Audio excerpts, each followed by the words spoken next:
Let's talk about what materials are required for our Introduction to Illustration class. The first thing you're going to need is some mixed media paper. We're going to be using watercolor and pen and ink in our class, and you want a paper that holds up well to both. The problem is, rougher paper tends to be much better for watercolor in that the rough texture holds the washes. However, pen and ink has a hard time working on rough paper. Smoother paper works well for pen and ink, but watercolor has a hard time with it because there's not enough texture and the watercolor washes will have a tendency to kind of spread out everywhere, creating uneven textures. So you want a paper that is good both for pen and ink and watercolor, and that tends to be this kind of mixed media paper. I'm going to recommend a number of brands. We have Canson, which is really good.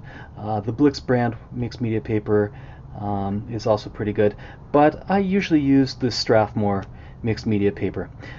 There's the 400 series, which is a little bit thicker, but really mostly unnecessary for our purpose. The 300 series is going to work perfectly fine. For our midterm and our final project, however, I'm going to want you to buy this Crescent illustration board. So this is the standard industry material for illustration, the Crescent illustration board. You're going to want an illustration board with a smooth hot press surface. But this is only going to be for our midterm and our final project. This is cut down to 11 by 14. You can buy pre-cut sizes. Both our midterm and our final project are going to be this size. But for all our other assignments, our exercises and smaller projects, we're going to be using 11 by 14 mixed media paper. Besides your mixed media paper, you're also going to want to buy a drawing board. Now, this is simply a piece of masonite that I had cut down at some point, maybe 20 years ago. So that's what I recommend, just getting a board about this size, something that fits an 11 by 14 surface so you can tape down your paper or your Crescent board to it and give yourself a little bit of extra stability. Particularly for watercolor, it's always a good idea to work at a slight tilt, an angle of maybe 10 degrees, because you want the washes to run ever so slightly downhill. If you're working on a perfectly flat surface in watercolor, the washes will have a tendency to bleed everywhere and give you slightly more uneven results. So get yourself a board. It doesn't have to have clips. In fact, I think for this purpose the clips get in the way. And you're also going to need some masking tape to tape your paper down to the board. So I recommend this Scotch brand tape. It's an inch wide. Try to avoid the cheaper brands of masking tape because they're going to have a tendency to either tear your paper if left on the paper for a long period of time, or leave a bunch of glue on the surface, which you also don't want. So try to get the Scotch 3M masking tape. It is the best tape for this purpose. Besides your mixed media paper, I also want you to buy a sketchbook. It could be either book bound like this or wire bound like this. Don't buy a sketchbook smaller than 9 by 12. And don't buy anything larger than, I would say, 14 by 17. The idea being that you want your sketchbook ultimately to be portable so that you can work on it in your studio and also when you're out and about.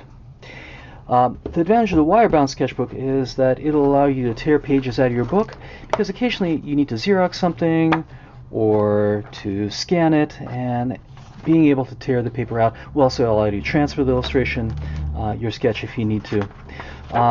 Whereas I think with the book-bound sketchbooks, it's a little bit painful tearing pages out, if that's the case. But that's really up to you.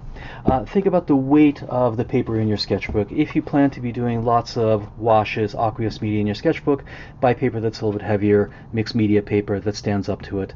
If you plan to be using lots of pen and ink, buy paper that is slightly smoother. But ideally, your paper should be heavy enough, so I'd say 60 pound maybe at the minimum, so it stands up to a variety of different media. Your sketchbook is going to serve two purposes. First purpose is going to be project related. We're going to be doing a series of compositional studies to develop our ideas. Then we're going to be working those compositional studies. I'm looking for some here. Probably not going to find any at this point. We're going to be working up those compositional studies to value studies, those value studies to more finished sketches. You want to keep all that stuff here as series. Basically, these are concept studies for a graphic novel that I was working on a few months ago. We're going to be going through a process in the sketchbooks towards the completion of our final illustration. All that work should be done in your sketchbook. So that's the first purpose. It's studio related. So my sketchbook is partially filled with studio stuff. This one is filled with sketches for a graphic novel that I was working on this summer. Lots of different compositional studies, slightly disorganized. That's number one, studio stuff. It should also be filled with doodles, drawings that you did talking on the phone, drawings that you did to experiment with different, in this case, different colored ink, green ink for some reason, different pens, different watercolors. So here I'm doing a little bit of mixed media, pen, I think actually this is not a pen, this might be a brush, with watercolor. This is a place where you start developing your ideas, start thinking about what you want to say as an illustrator. This really is where your artistic development should happen. That's the second point. The other thing is, because sketchbooks are portable, it'll give you a chance to sneak in a little bit of drawing every day throughout the day. So you're waiting for the bus or you're sitting somewhere, you've got your sketchbook next to you, you can sneak in a little bit of drawing, which over a period of days will translate into hours and hours of extra practice. So it's going to keep you drawing and keep you productive. And that's a really, really important aspect, because quite often if we only do work when we're in the studio, we don't actually get that much work done. So quite often you can do compositional studies, you can develop your ideas while you're sitting at the dentist's office. The other thing is, it's really helpful to have some kind of everyday carry drawing materials that you take with you everywhere you go. So this is my drawing case. I've got a mechanical pencil, an eraser, I've got two of my favorite fountain pens, a little ruler, which hasn't gotten that much use lately, something like this. So this is kind of what I carry with me almost every day. If I'm traveling, I've got a slightly larger case here of everyday drawing materials. So I've got a full watercolor set here. We'll talk about watercolors in a second, but this is a little portable watercolor set. Here I've got a little doggy cup for water, little collapsible cup,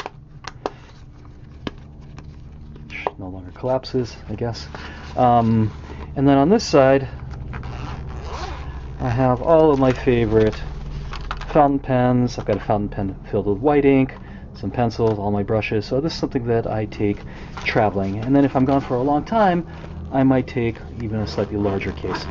Anyway, putting together a sketchbook and some drawing materials is going to be really useful. And really, I don't know of a single working professional artist that doesn't have a really strict sketchbook regimen, that doesn't have a sketchbook next to them at all times and are constantly working in the sketchbooks. So this is a really important aspect. Make sure you have a sketchbook. If you already have one, keep using it. However, if it's smaller than 9 by 12 or larger than by 14-17, I recommend getting another sketchbook just solely for this class. This is just about the most important material you're going to need in this class, more important than other things, because again, this is where your artistic development happens. This is where you develop your style, your voice. This is where you become yourself. Since we'll be learning how to use pen and ink in this class, I want all of you to buy a nib holder and these two nibs. Both are made by Hunt. This is the Hunt Globe 512 and 513 EF. This is actually 512. This is the 513 EF. Both are really good nibs. They're really versatile. They're flexible, which is going to allow for a lot of line variation. And they're going to be pretty easy to use. The thing is, one of the standard industry materials is this little crow nib. This is used for a lot of illustrations, graphic novels. The problem is it's very difficult to use. It's a very delicate, sensitive material. It's very, very flexible, and if used incorrectly, the tines will split and spray ink everywhere. So this is sort of advanced level equipment.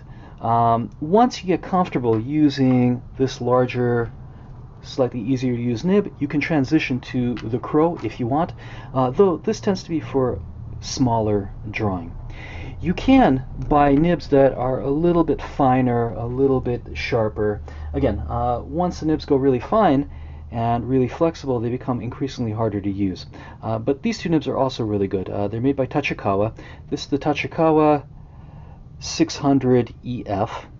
This is really commonly available. Sometimes you can actually go to a art supply store and buy them, but mostly you can order them online. And this is the really famous Zebra G, which is widely used by manga artists. So these two nibs are going to give you a little bit more line variation, particularly the Zebra G, which is very flexible. And they're going to go a little bit finer than the Hunt Globe. So I would recommend starting with your Hunt Globe 512, 513 EF. They're really easy to use. Get a nib holder that fits them. It's going to be the larger nib holder. And then if you want to go a little bit finer, get the Zebra G, the Tachikawa Zebra G, and the 600 EF. They're going to give you a slightly finer line. And then you also need waterproof ink. It's really important that the ink is waterproof because we're going to be using it in combination with watercolor wash.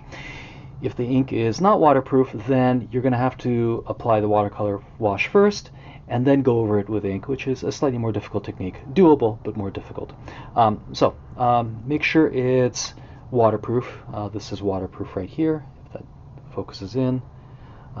This is a really common brand, Higgins Black Magic. It's perfectly fine. There are other brands on the market. Winsor Newton also makes ink, but this is the most common one, and it works perfectly well.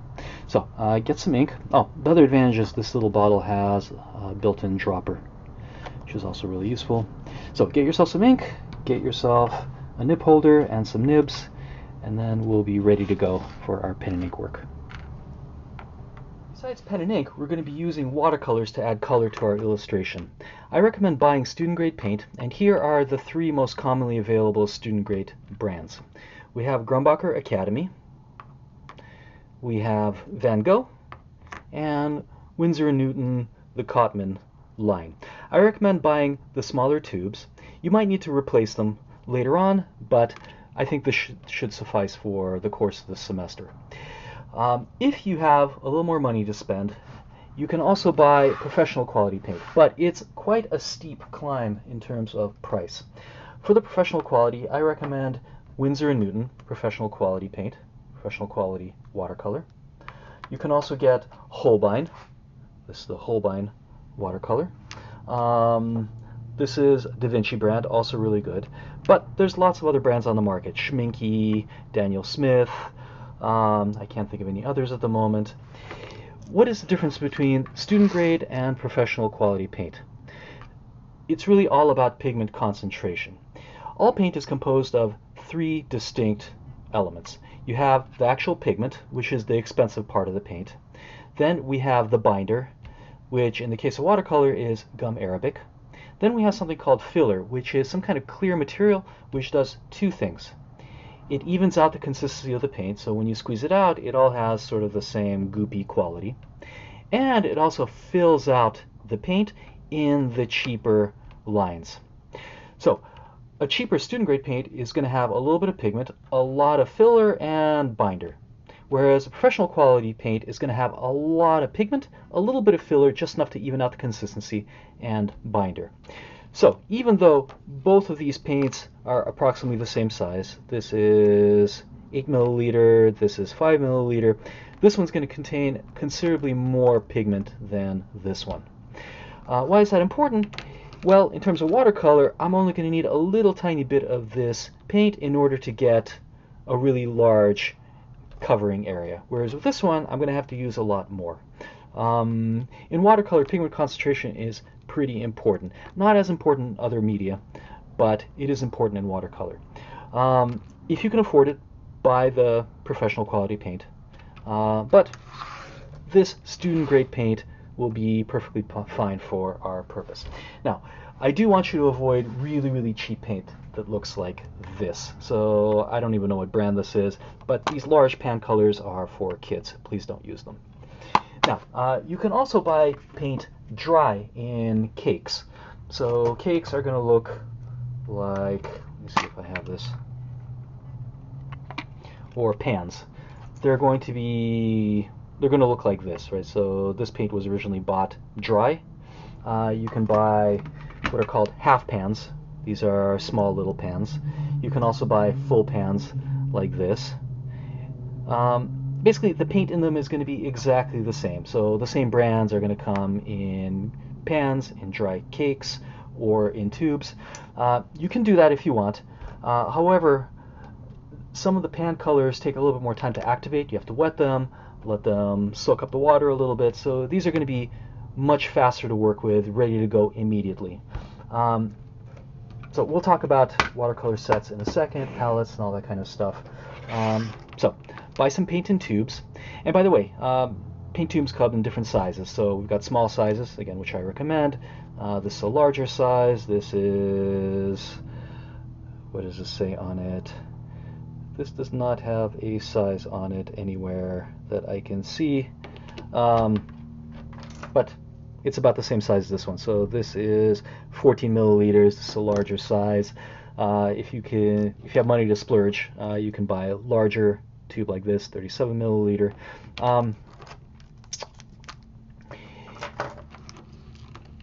A lot of the colors are not so frequently used.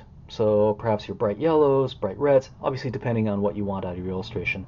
Some colors are really commonly used. So for instance, the reason why I've got this big jumbo color, big jumbo tube of ultramarine blue is because I do a lot of landscape painting with lots of blue sky, so I tend to use a lot of this French ultramarine.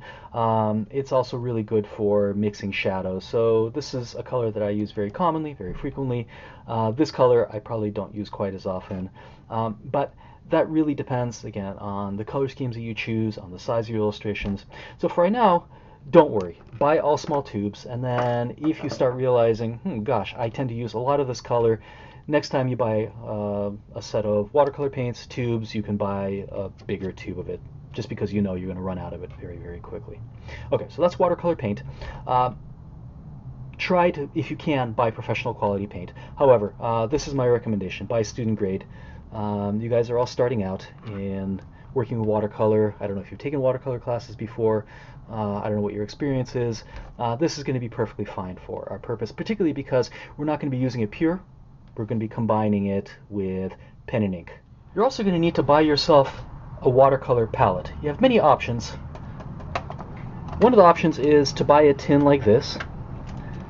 And these tins come with a bunch of these little empty half pans, and then you can fill these pans with your tube colors and arrange your watercolor set however you want.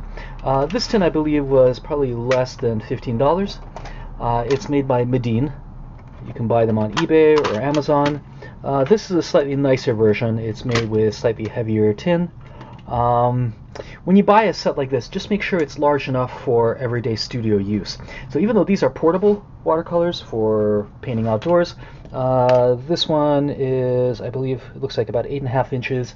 You want something with lots and lots of mixing area and some larger wells, deeper wells for mixing up large washes.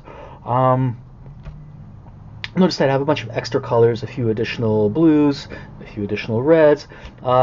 As you're working and you realize that you can't quite access a color, so for instance you're just not able to mix a turquoise that's strong enough, you can always buy additional colors.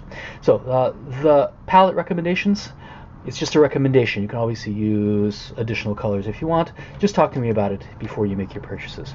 So you can buy a case like this. Again, you know, they make them smaller, so this is a little travel set.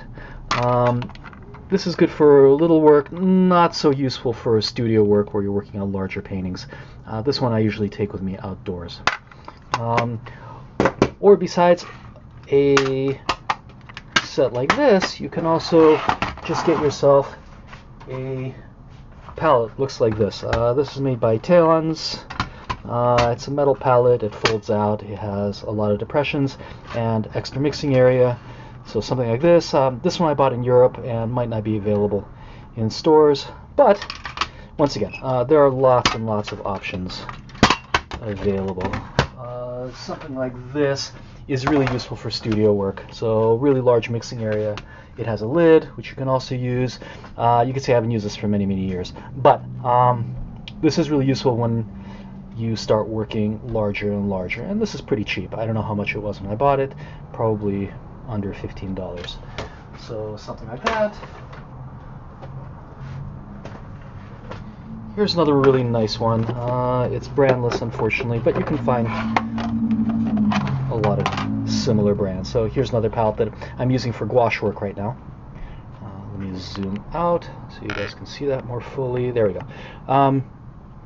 This is really nice. It's got lots of extra mixing area.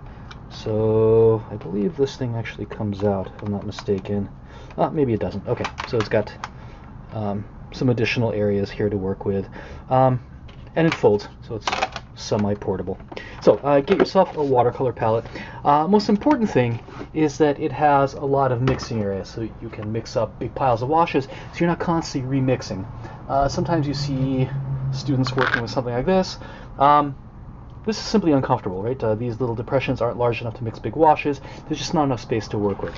So get yourself a watercolor palette. Look, you can work with plastic disposable dishes if you want. I know a lot of artists that do that. But probably the most comfortable option is something like this. And also one of your more inexpensive options. Okay, so that covers the watercolor palettes. Let's talk about other supplies. Now let's talk about watercolor brushes. You want to make sure you're using brushes that are designed for aqueous media. Some brushes at the art supply store have little short hairs like this, which are inappropriate for watercolor because they don't hold a lot of aqueous media. So this particular brush, even though it's very good, is designed to push viscous paint around. You want a brush with long hairs like this that hold a lot of water, so you're not constantly forced to refill them. So make sure you're using a watercolor brush, not a brush that's designed for either acrylic or oil. That's number one. Then you want to get brushes of a few different sizes. You should be able to do most of your illustration work with these three sizes. So this brush is about 1/8 of an inch wide, this brush is probably about 1/4 of an inch wide, and this is a 1/2 inch wide brush.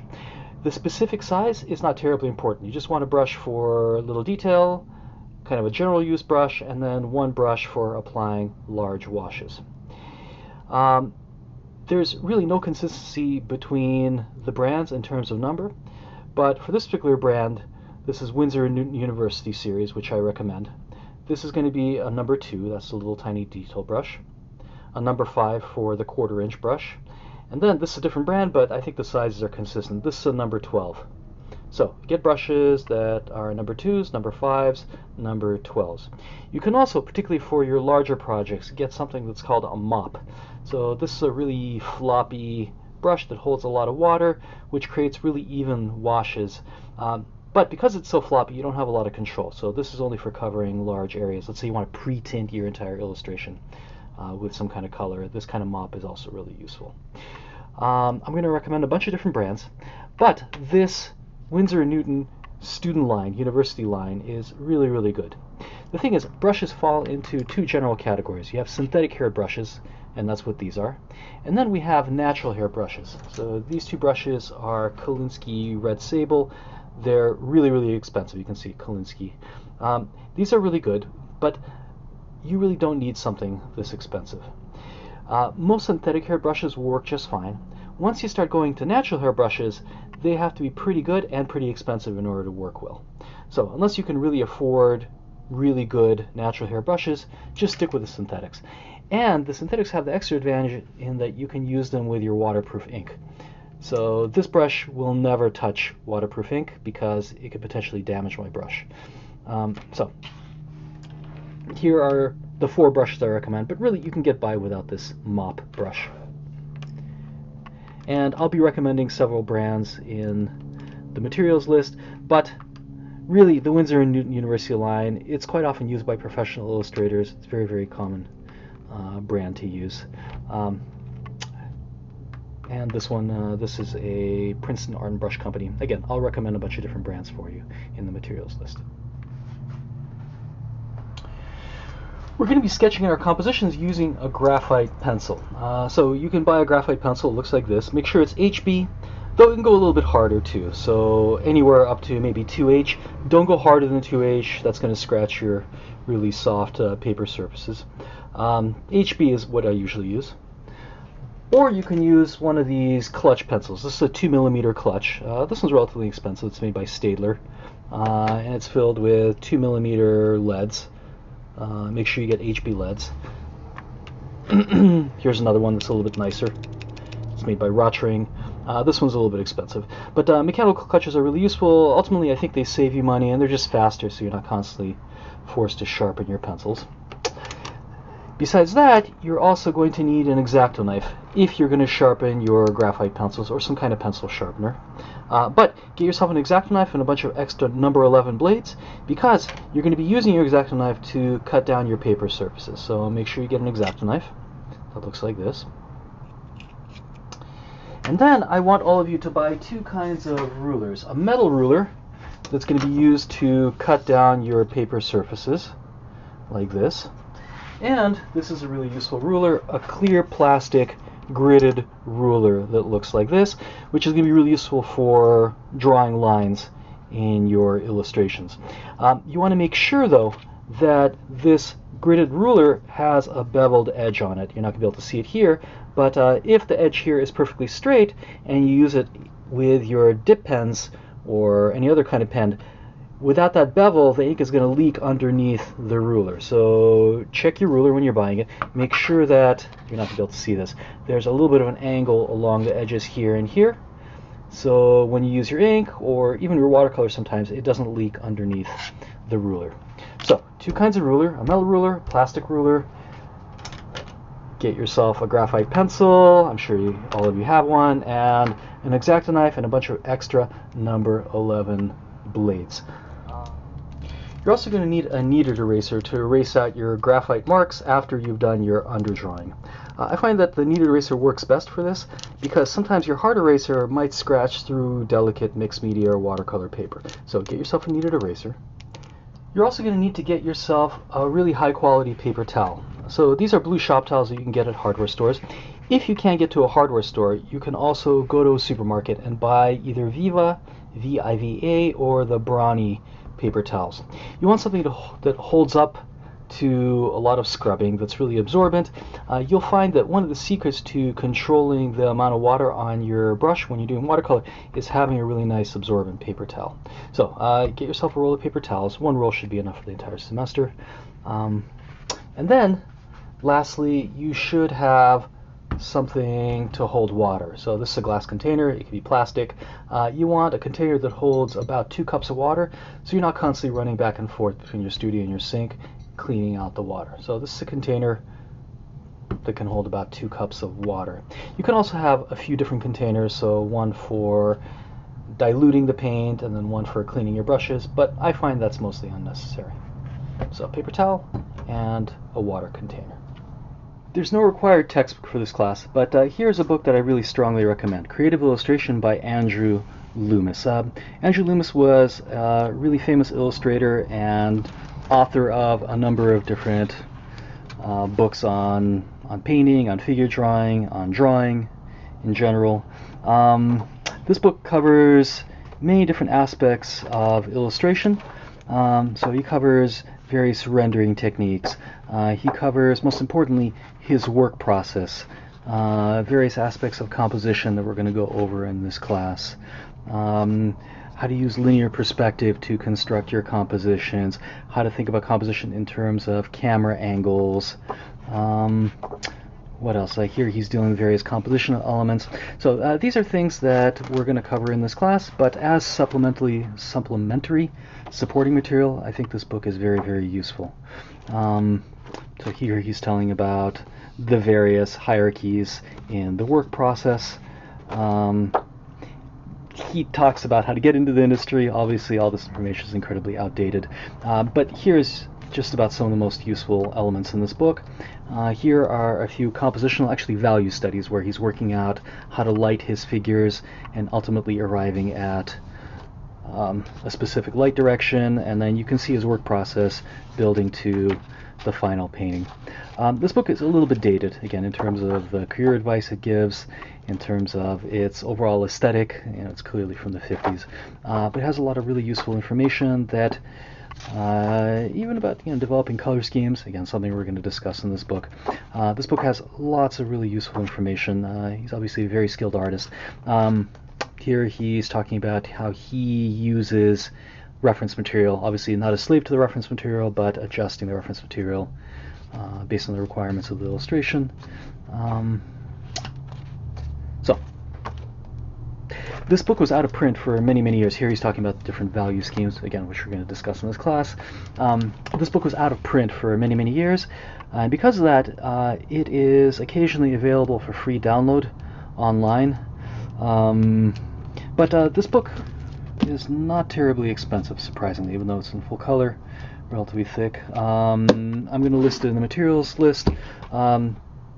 This is something that I occasionally reference, and I definitely teach from it quite often. Really useful book to get. That concludes the tutorial on what materials to buy. The one thing I'd like to say is that I know that buying materials is expensive, the brushes are expensive, the watercolors are expensive.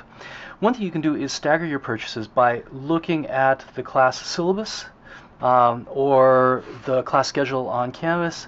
You'll notice that we won't be using our watercolors until probably the beginning of October. So you could wait to buy your watercolor set until then.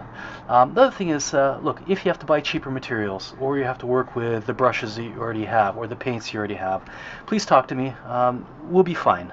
Look, as a professional artist, I've frequently had to resort to using inferior materials.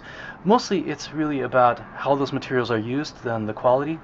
Quite often you find that even professional artists use absolutely horrific student grade stuff to save money, or simply because they're used to working with cheaper supplies.